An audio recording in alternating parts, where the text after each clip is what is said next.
Nous sommes le jeudi 3 octobre, bienvenue sur Radio Corsica Internazionale et Telepaese et bien Madinale, en souhaitant aujourd'hui une très très bonne fête à tous les Gérards. Bonjour, salut à tous.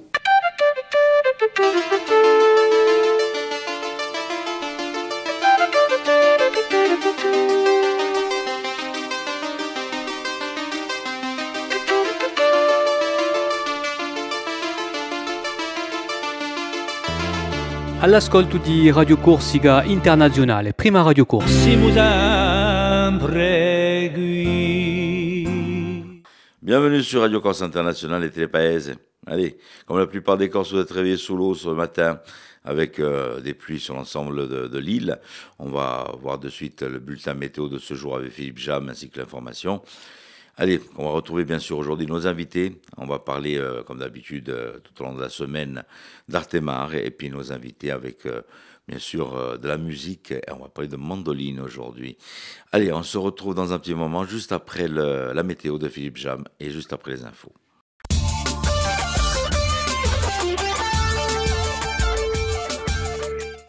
Bonjour Auguste, bonjour à toutes et bonjour à tous. La Corse est confrontée depuis cette nuit à des remontées pluvio-orageuses en provenance des Baléares. La Corse du Sud a été placée en vigilance orange, la Haute-Corse en jaune. Le ciel sera donc bien sombre en ce jeudi avec de nombreuses averses qui localement prendront un caractère orageux.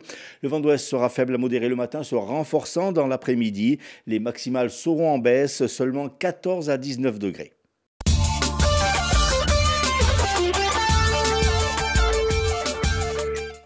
Une manche de gagné pour l'association des familles des victimes du crash de la caravelle Ajaccio-Nice survenu le 11 septembre 1968, non loin de l'aéroport de la Côte d'Azur.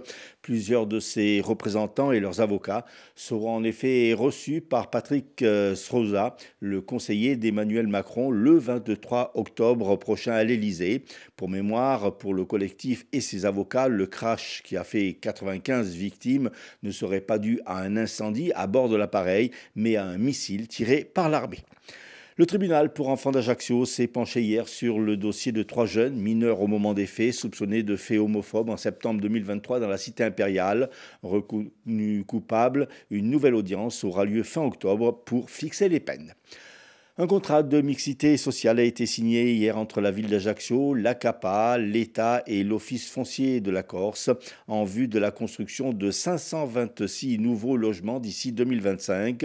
Ce contrat doit répondre aux obligations légales car la ville est confrontée aujourd'hui à un retard par rapport aux obligations légales de la loi SRU dans la production de logements sociaux et d'autant que la demande de logements sociaux sur la commune est élevée. 2600 dossiers en attente pour la seule ville elle-même, 3000 pour l'ensemble de la CAPA. Michel Prozic, le préfet de la Haute-Corse, a présidé hier une cérémonie commémorative sur la place Saint-Nicolas-Bastia en présence des autorités civiles et militaires, hommage aux anciens harkis et aux autres membres des formations supplétives qui ont combattu aux côtés de l'armée française pendant la guerre d'Algérie de 1954 à 1962. Après la lecture du discours du ministre des Armées et des Anciens Combattants, Sébastien Lecornu, il a été procédé au dépôt de gerbes. Après 2 ans d'absence, c'est le retour de l'épreuve reine du Cap Corse, un des plus éprouvants trails de Corse, à Serra di Capigorse, organisé ce samedi 5 octobre par l'association Mantinum, une course de moyenne montagne d'un port à un autre qui se dispute sur une distance de 56,8 km avec un dénivelé de 2976 mètres, un dénivelé positif. Au départ de Chantouri, le tracé traverse le Cap Corse jusqu'à Bastia.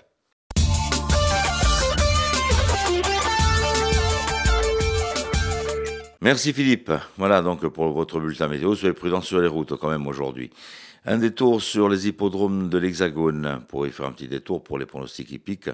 Et comme tous les matins, je vous rappelle que nous allons avoir une réunion à Bigoulia ce dimanche à partir de 14h sur l'hippodrome. Voilà, donc n'hésitez pas à venir faire un petit détour sur l'hippodrome avec de nombreuses animations qui sont prévues aussi pour les enfants sur cet hippodrome. Mais pour le moment, les pronostics de Rémi. Les pronostics hippiques de Rémi sur Radio Corse Internationale. Bonjour à tous, ce jeudi dans les bons coups du jour, nous serons sur l'hippodrome de Compiègne pour le Quintet. Je vais y retenir le numéro 6, Courzuf, qui ne devrait pas sortir des 3 premiers. Passons à la réunion de Cabourg, où dans la 4e, le 4, Léon Duvivier devrait lutter pour la victoire, tout comme dans la 6e, le numéro 4, Kaiser de Banville. Bon jeu à tous. Vous avez bien noté les pronostics? Voilà, les bons numéros, les bons chevaux, impeccable. Allez, on poursuit avec l'horoscope avec Paxi.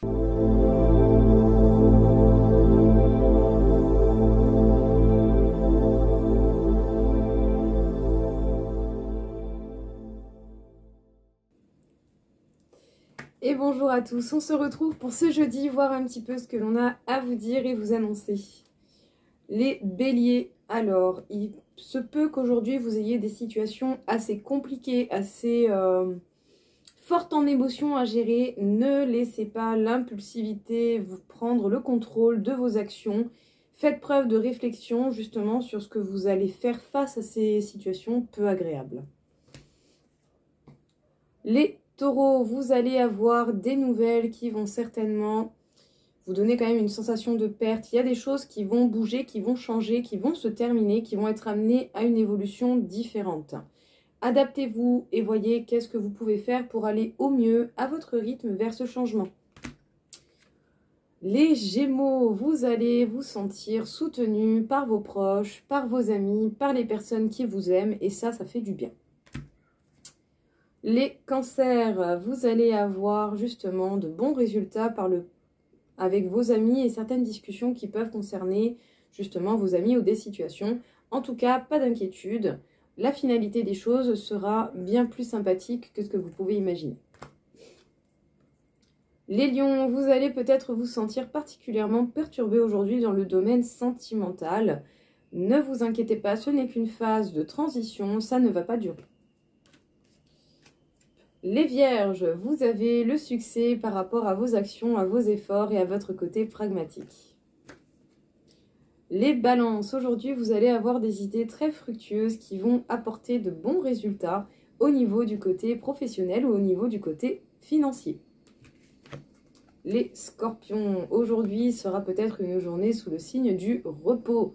Tranquille, on se la coule douce et purée, qu'est-ce que ça fait du bien.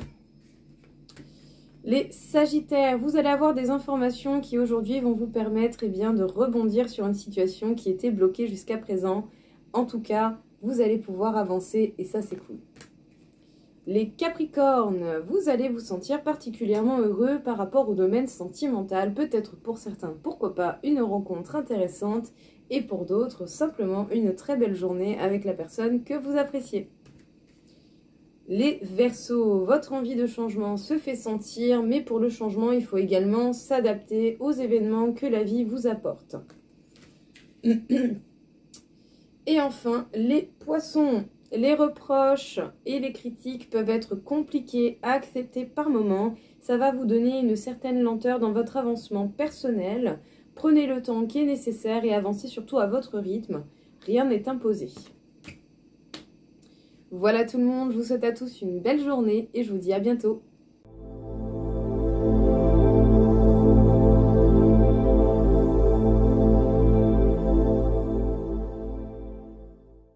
Un petit détour avec nos invités du jour, avec Philippe Jam sur Radio Corse International. Nos invités aujourd'hui, Marilyn, Judy, Brigitte et Pierre du groupe Corsica ABBA.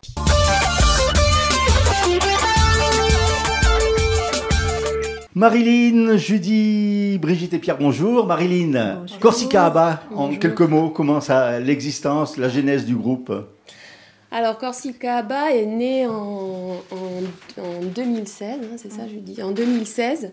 Donc, c'est un désir de louer le Seigneur, avec nos voix, avec nos instruments. Et puis, de pouvoir aussi faire participer une assemblée, à travers le chant, la musique, la prière. Alors, vous êtes à la guitare, à mandoline, c'est ça? Alors, moi, guitare, mandoline, oui, effectivement. Ensuite, on a Judy qui vient de se mettre... on est un peu fou dans le groupe Corsica ABBA. Donc, Judy, elle vient de se mettre au violoncelle. Elle était au piano avant. Elle l'est toujours, mais là, elle se met au violoncelle. Et donc, samedi, d'ailleurs, pour la soirée, elle sera un petit peu au violoncelle. Et puis, elle a... monté un petit atelier piano, clavier, animation, liturgie. Et elle a voilà, appris en fait le piano, les bases. À combien, 2 ou 3? Il y a un petit groupe de quelques-uns qui commencent du coup à animer la messe. Et c'est vraiment quelque chose de formidable. Julie, comment s'est fait la rencontre avec Marilyn? Par le Seigneur. Avant de... À Notre-Dame de Lourdes, c'était à Notre-Dame de Lourdes à l'époque? Quand j'ai rencontré Marilyn? Non, c'était à Saint-Antoine. Ah d'accord, ok. Voilà, et puis après, on a vu qu'on avait quelque chose en commun. On voulait vraiment louer le Seigneur à travers la musique, comme disait Marilyn, et on s'est lancé dans ce groupe de louanges. Les chants que vous interprétez, c'est des compositions, c'est des créations, ou c'est des chants, des psaumes qui puisez dans le répertoire religieux? Alors, on a commencé par ce qu'il y avait déjà, et puis petit à petit, c'est vrai qu'on a commencé à composer. Il y a pas mal de nos créations, effectivement, en corse, en français. Voilà, on voulait aussi que la langue corse soit aussi présente dans ces soirées de louanges. Voilà. Brigitte, comment vous êtes fondée dans le groupe? Très facilement, parce qu'elles sont merveilleuses toutes les deux. Et j'ai eu la chance de les rencontrer tout au début du groupe et je ne les ai jamais quittées. Impossible. La même question à Pierre, alors comment c'est fait là? Alors moi je suis le mari de Brigitte. Et la même chose, petit à petit, on a sympathisé facilement, puisque on a une bonne âme tous, je pense. C'est le bonjour pour parler d'âme, je suis Sainte Thérèse. Et donc on a sympathisé facilement. Et puis moi je suis rentré dans le groupe tranquillement, par des petits... J'étais un peu à la technique au début, et puis après un jour il a fallu que je chante, j'ai chanté. Et puis voilà, je continue à chanter du mieux que je peux. Je ne suis pas un grand chanteur, mais mon cœur y est, et le cœur de tout le monde est là, et ce qui amène beaucoup d'harmonie. On essaie d'amener un peu tout le monde avec nous. Voilà, et c'est un moyen d'un peu d'évangéliser. C'est notre mission depuis notre baptême, quelque part. Et voilà, comme a dit le pape, allons. Allons, mais tu crois qu'on a une bonne âme? Je sais pas. Oui. Alors, Marilyn, cette soirée Pétales de Rose, c'est donc ce samedi 5 octobre à 18h à Notre-Dame-des-Victoires. En quoi va consister cette soirée? Alors, cette soirée, elle s'articule autour de la petite Thérèse, Sainte Thérèse de Lisieux, qui est une sainte qui est très, très aimée par le public, par les gens. Voilà, elle est très populaire. Et donc, elle touche... on croit qu'elle peut toucher, comme elle nous a touchés à nous, tout un chacun. C'est quelqu'un, qui a... on peut dire... qui a basé sa foi sur la confiance, l'amour, une petite voie, de trouver l'extraordinaire, on va dire, dans les choses les plus ordinaires de l'existence. Alors cette soirée, donc, c'est à 18h à Notre-Dame-des-Victoires. Ils vont inviter le public à ne pas venir les mains vides, c'est ça? Oui.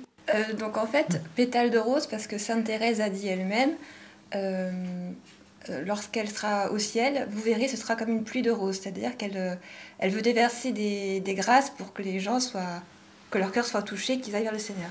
Donc en fait, on propose la démarche, c'est pas nous, c'est quelque chose qui se fait un peu partout dans le monde entier, de venir avec une enveloppe timbrée et libellée à son adresse.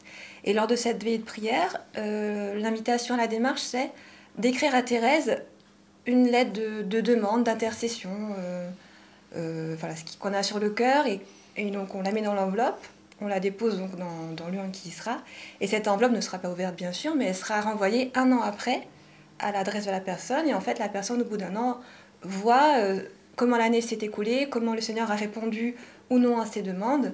Donc c'est une démarche de foi en fait, on s'en remet à Dieu par l'intercession de Thérèse, pour confier nos vies, nos histoires, nos proches, le monde. Alors il y a une partie chantée et après il y a une messe, comment ça s'articule Marilyn? D'abord il y a la messe, que nous animerons. Et puis ensuite, il y a donc l'exposition du Saint-Sacrement avec un temps de louange et puis des chants entrecoupés de prières, peut-être de paroles aussi de Thérèse. Et Et voilà, et cette démarche, donc, qui sera faite, qui est importante, que les gens ils apprécient beaucoup cette démarche, parce qu'ils se sentent plus proches de Jésus par l'intercession de Thérèse. Et comme elle est la simplicité et l'humilité même, Thérèse, donc voilà, les gens aussi, dans la simplicité, dans l'humilité, ils ouvrent leur cœur et voilà, ils mettent ça sur papier. Marilyn, Brigitte, Judy et Pierre, merci. Et puis vous allez nous faire un petit extrait. Aimer, c'est tout donner. Aimer, c'est tout donner. Aimer, c'est tout donner. Et se donner soi-même. Aimer, c'est tout donner. Aimer, c'est tout donner. Aimer, c'est tout donner. Et se donner soi-même.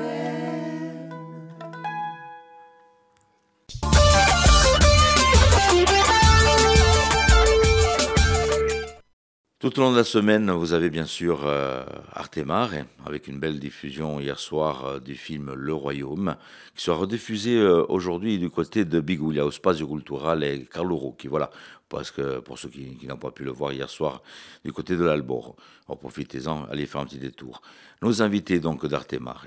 Dans les coulisses du 42e festival Artemare, nous recevons aujourd'hui Eric Fraticelli et Hélène Frappa.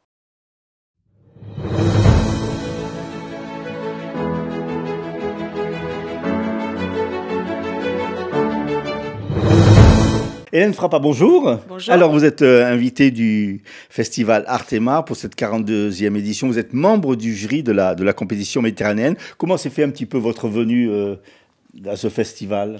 En fait, j'ai connu Michel Corotti, donc, qui dirige le festival, par une association, l'association Musa Nostra, qui m'avait invitée à parler de mes livres. Moi, j'ai des liens avec la Corse parce que ma mère était de la Corse du Sud. Et voilà, ça s'est fait comme ça. On s'est rencontrés, on a beaucoup sympathisé. Et elle m'avait proposé de venir l'année dernière, mais je ne pouvais pas. Et là, je suis ravie d'être là cette année. Quel regard vous jetez sur ce festival du film méditerranéen ? Moi, je trouve que ça fait partie des initiatives qui, d'abord, moi qui connais mieux Ajaccio que Bastia, je suis vraiment frappée par la vitalité de Bastia, notamment culturelle. Et je trouve important d'inclure, disons, à la fois Bastia, la Corse et puis le cinéma dans ce cadre méditerranéen. Pour moi, ça fait vraiment sens, en fait, qu'il y ait une sélection de films, voilà, qui soient les films de la Méditerranée. Alors donc, vous êtes membre du jury de la compétition méditerranéenne. Justement, dans cette sélection de films, il y a des films qui vous ont plus ou moins marqué ? Alors, je disais à Coimboc, j'ai un devoir de réserve. Alors, je dois dire que oui, il y a des films qui m'ont marqué de ce que j'ai vu jusqu'à présent, notamment, sans trop en dire, quand même des films qui recoupent vraiment les livres, mes derniers livres. Je pense à mon livre sur le gaslighting, c'est-à-dire la question de la parole des femmes, comment on peut les faire taire ou pas. Bon, certains des films... je pense à un film égyptien, voilà, m'a marqué. Il y a un film que j'attends beaucoup, je ne l'ai pas encore vu, donc je peux en parler, mais j'en ai entendu beaucoup parler en Italie. C'est Iddu. Alors, Iddu, c'est le titre original, je crois que c'est Lettres siciliennes en français. Et il se trouve que moi, j'ai écrit un livre sur Tony Servillo, qui est vraiment un des plus grands acteurs pour moi contemporain du monde entier, acteur donc napolitain, et qui joue dans ce film. Iddu, c'est comme ça qu'en sicilien on appelle l'Etna. C'est très beau, je trouve ce mot qui désigne, ça veut dire lui.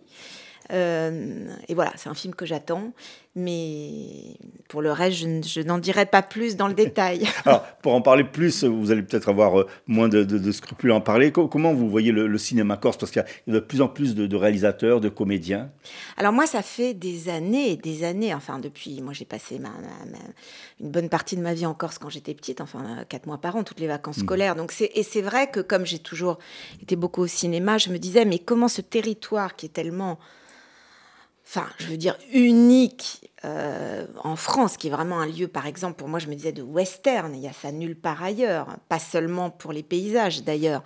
Comment ce lieu n'est pas plus mis en scène, représenté.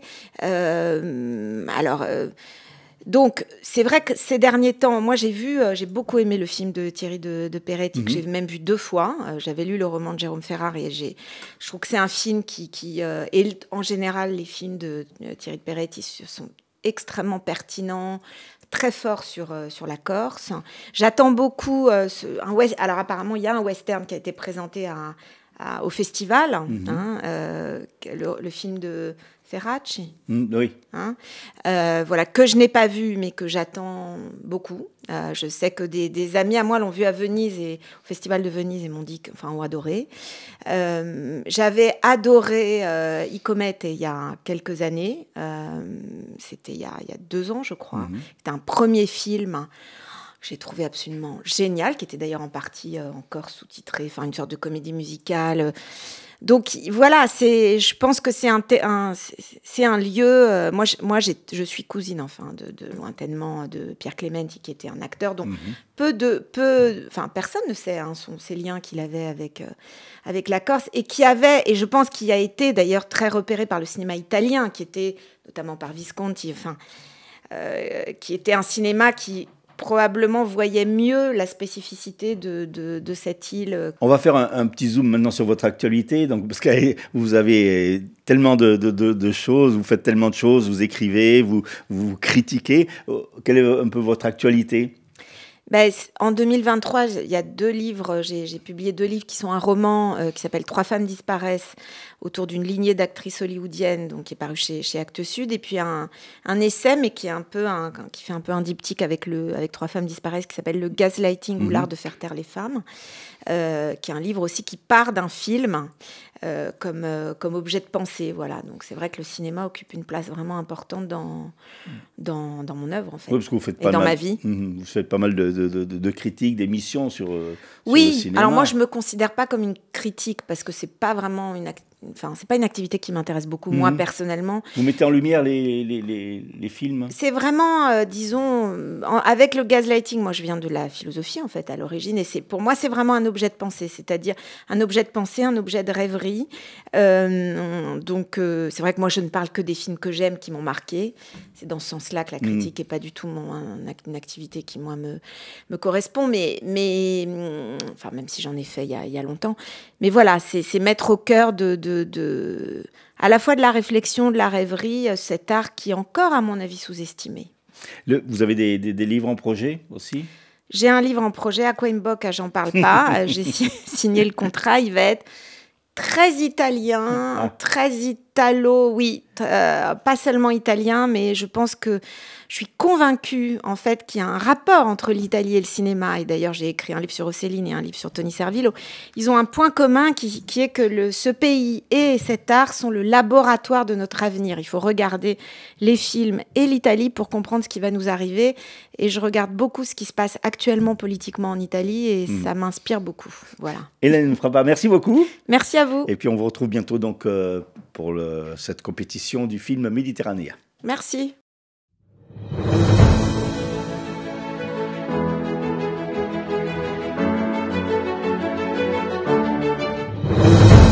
Éric Fraticelli, bonjour. Bonjour. Alors aujourd'hui, on ne va pas recevoir le réalisateur, le metteur en scène, le comédien, le scénariste, mais une autre casquette, c'est celle de président de jury. Oui, c'est une casquette que j'enfile pas souvent. Hein. Je crois que c'est la 2e fois. La première fois, c'était pour le Festival du film italien. Voilà. Alors moi j'ai toujours un problème avec ça parce que, comme je le dis souvent, je trouve qu'on ne peut pas porter de jugement sur une œuvre artistique. Ouais. Bon, après, c'est le propre même d'une compétition. Donc, il faut décider. Donc, on choisit avec des affinités, les discussions avec les autres membres du jury. Mais surtout que là, c'est un jury, une compétition spéciale, c'est celle des écoles de cinéma. Exactement, oui. Donc, c'est encore pas pareil. C'est peut-être plus sensible. Il faut voir le travail qu'ont fait les élèves, les étudiants. Oui, tout à fait. Puis, en plus, ça venait de différents pays. Donc, il y a des cultures et des manières de travailler différentes. Non, c'est super intéressant. En plus, la sélection qui a été faite, elle était très, très bien. Je félicite les gens qui ont qui ont travaillé sur la sélection. Alors, il y avait plusieurs styles de films, plusieurs genres de comédies. Alors des comédies, il y en avait qu'une, c'est très dur à faire les comédies. Oui. C'est très très dur, vraiment, c'est ce qu'il y a de plus difficile. Je vous assure, c'est ce qu'il y a de plus difficile à faire. Il y en avait une qui était pas mal du tout, oui, pour on va dire des étudiants, je sais pas comment appeler ces gens-là. En tout cas, ils ont fait un très bon truc. Et ensuite, effectivement, il y avait plusieurs genres, des genres poétiques et des genres un peu plus documentaires, on va dire. Voilà, il y a plusieurs styles. Alors, comment ça se passe? Après, il y a une délibération entre jurys, parce que vous étiez 5 ou 6 dans le jury, c'est ça? Je crois qu'on était 5, j'ai plus de mémoire. On discute, chacun donne son avis sur les films. Voilà, moi j'ai aimé celui-là, j'ai pas aimé celui-là, pourquoi? On argumentait tout.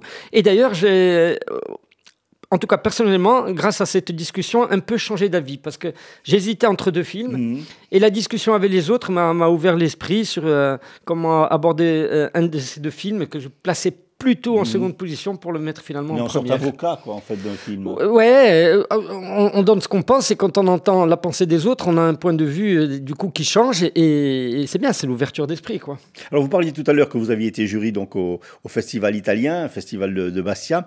Artemar, c'est forcément aussi un festival qui vous parle en tant que Bastiais. Ah ben bien sûr, oui. Et puis alors, c'est toujours des festivals où moi, j'ai toujours été un peu à distance de ces festivals. On m'avait rarement invité. Hein. Ça a été les 2 seules fois où j'ai été invité, d'ailleurs, en tant d'années. Mais parce que peut-être je fais partie d'un... que ce soit sur la scène ou dans le cinéma, on va dire du monde populaire. Et souvent, ce sont des... Je n'irai pas jusqu'à employer le mot snobisme, mais vous savez, dans ces festivals-là, il y a comme une forme d'élitisme. Encore là, le terme est peut-être un peu méchant. Mais je veux dire par là, c'est pas le genre, tout ce qui est populaire, à se retrouver invité... à ce genre de festival. Justement, c'est gratifiant pour vous d'être dans ce festival pour le jury de compétition d'école, qui est quand même une compétition très importante. On vous a pas mis dans une section rire ou... Ah non, mais surtout comme moi, les jeunes, pour moi, c'est ce qu'il y a de plus important, parce que c'est eux qui vont faire notre société.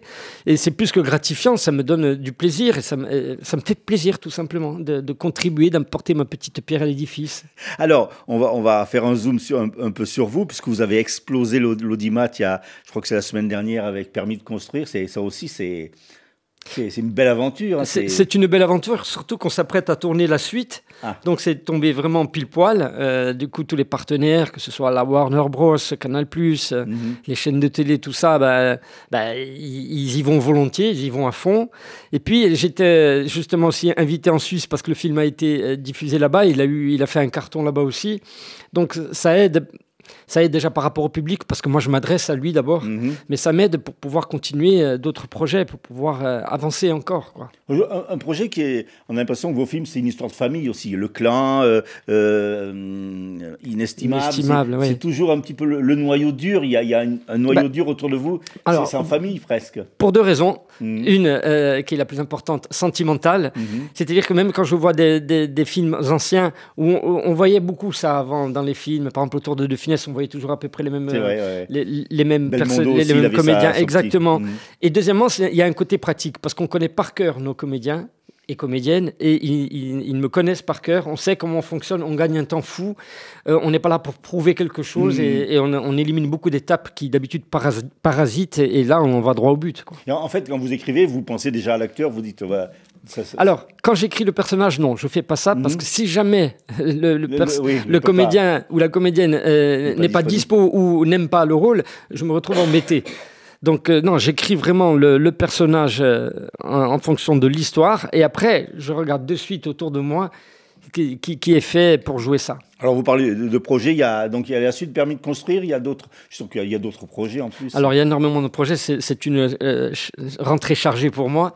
Je dois rendre un scénario au mois de décembre que je devrais tourner en octobre. Donc je vais faire 2 films en 10 mois, ça va être costaud. Et en même temps, je remonte sur scène à partir de février, parce que cette année, c'est les 30 ans de métier. Je vais fêter mes 30 ans de métier. Oui, on vieillit. D'où l'absence de matière capillaire. Et quand il y en a un peu, elle est grise. Donc je vais remonter sur scène avec un spectacle qui s'appelle 30 ans What Happened, dans lequel je vais faire un mélange de ce que j'ai fait sur scène, mais également sur les réseaux sociaux, parce que ces dernières années, il y a un nouveau espace d'expression pour moi, qui est vraiment très puissant. c'est toutes ces vidéos que j'ai faites sur Internet, que ce soit seul ou des fois avec Jean-François Perronne, qui font des millions de vues. J'ai décidé de transposer certaines de ces vidéos en sketch sur scène, avec en plus de ça donc un mélange des anciens sketchs qui c'est le public qui va décider, parce que c'est toujours lui qui décide lesquels ils vont voter. Je vais bientôt lancer ce vote, c'est eux qui vont décider. Vous parliez de Jean-François Perronne, c'est un artiste qui a de plus en plus de succès. Ben oui. Donc c'est déjà un bon camarade, ça fait plus de 20 ans qu'on se connaît, et puis ça faisait 10 ans qu'il me demandait de lui écrire un spectacle. J'ai trouvé un mois dans mon planning où je pouvais le faire, je l'ai fait, on a mis en scène. Et voilà, l'aventure avec lui continue. On a fait plusieurs choses ensemble et c'était un rêve pour lui. Et je suis vraiment content que. C'est une sorte d'extraterrestre. Ah oui, c'est un extraterrestre tout court, lui. Oui. Alors donc il y a ces projets et donc il y a le théâtre également et c'est toujours dans le registre comique. Alors moi, j'ai des projets qui ne le sont pas du tout, mais évidemment. Quand vous faites du comique et que ça marche, du coup, de suite, on vous propose quelque chose. C'est dur de sortir du... Moi, je ne veux pas forcément en sortir, mais j'ai d'autres choses à exprimer que je vais exprimer. C'est juste une histoire de temps.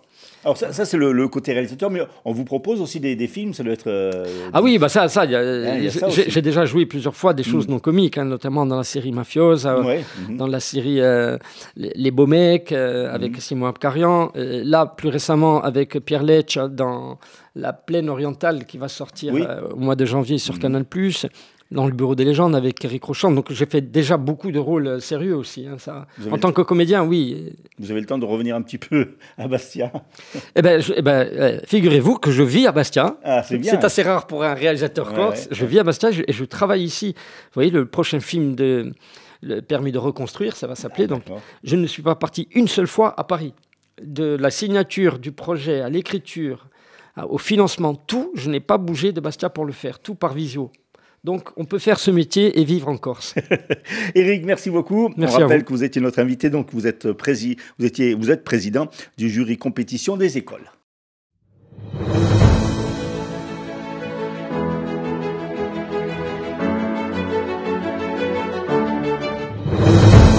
Voilà, le festival Artemare qui se déroule encore tout au long de la semaine.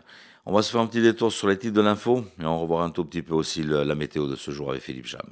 3 jeunes mineurs, au moment des faits, ont été reconnus coupables hier de faits homophobes par le tribunal pour enfants d'Ajaccio. En septembre 2023, ils avaient violemment agressé 2 hommes dans la cité impériale. Une nouvelle audience aura lieu fin octobre pour fixer les peines.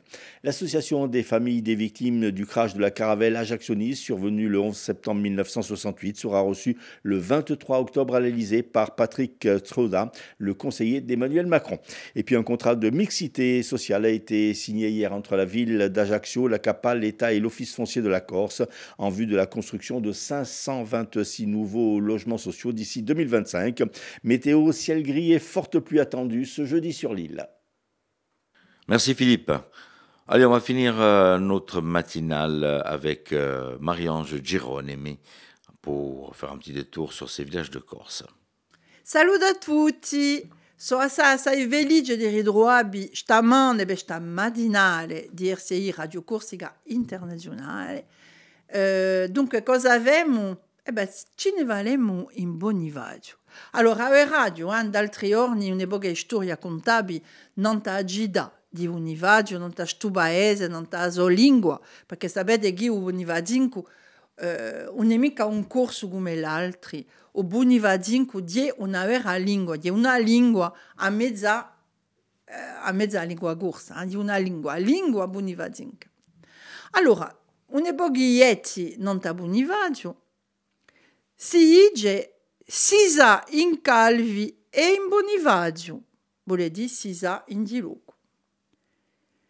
C'è di no e quanto fa l'amore in Bonivaggio. Allora, sarà facile, sarà difficile, forse che c'è troppo anto e che non si fa mica l'amore come lo si può, forse che, non la so se Bonivagin che erano appena l'anca leggera, non la so ciò che la vuole dire e quanto fa l'amore in Bonivaggio. Diteci là se voi sapete, o se avete già fatto l'amore in Bonivaggio. Un si può avere un piede in Bastia e l'altro in Bonivaggio.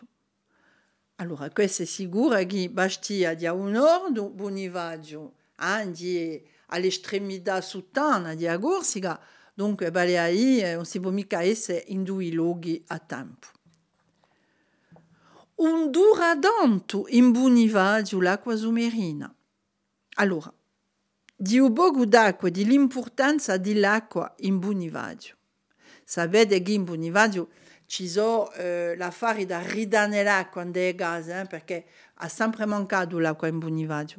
Dunque, a Vorturezza mancava d'acqua, anche così il sistema di recuperazione, di cui ne parlava, dell'acqua buona era ben fatto. Ci voleva dunque aggiungere l'acqua d'avora e portarla a quello ai sumeri. Un duradanto in Bonivadio l'acqua submarina. Allora, si dice no, che tu possa valere a Cabindio i scali di Bonivadio. L'avete visto, le scale di Bonivadio? Sta poca valada che fa da agime che giunge in fondo. E c'è un'epoca storia non ta qui, ne parlerà di dopo. Dopo si dice no, a come un Bonivadinco. Dunque, sono appena strinti di stacca, i Bonivadinchi.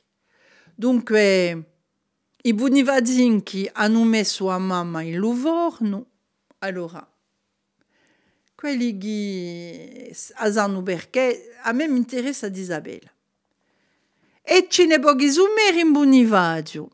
Quelli non si dice, in Bonivadio il sumere, l'asino, si dice, ma il sumere era un elemento necessario a tutte le attività degli agricoltori e dei pastori. Infatti, a Gida, essendo una fortezza impuntata a Nanta e Scoli, a Sassa e Alti, le principali attività per campare si vedevano in una campagna bonivadinca, la leu e l'agricoltura. Il trasporto si vedeva per più con i sumeri, anche la dieta per l'acqua, che dirà assai scarsa. E questa qui ci vuole più che a fare un treno in Bonivadio. Dunque, non ci manca più che un treno per andare in Bonivadio. E qui può essere anche un detto odinco, che tutto il mondo sa, il treno per fare la Portivetti e Bonivadio, manca sempre oggi, E penso che la da mancare per un pezzo. A linea verrada, anche lì a Bastia, a Portivetti, dove continua in primo tempo sino a Bonivadio e dopo lì a Gida più importante dell'isola. Ma, voilà, si può andare da Bastia a Ajaccio e da Bonteleccia in Balagna, ma per andare a Bonivadio o più da Ostravitura o più da Ugaro o allora va dell'autostop o più da gli scarpi e andare già a pays. Allez, à un autre giorno a Beach. Voilà, en vous remerciant d'avoir passé ce petit moment en notre compagnie sur Télépaèse et Radio Corse Internationale. Je rappelle que vous pouvez continuer à suivre Radio Corse Internationale sur son site ou bien sur les plateformes qui nous diffusent. Donc n'hésitez pas, vous avez de l'information tout au long de la journée. Et puis les replays que vous pouvez retrouver sur Télépaèse ainsi que sur le site de Radio Corse Internationale pour cette matinale. Allez, tenete forte e ci ritroviamo domani mattina. Bonjour, salut à tous.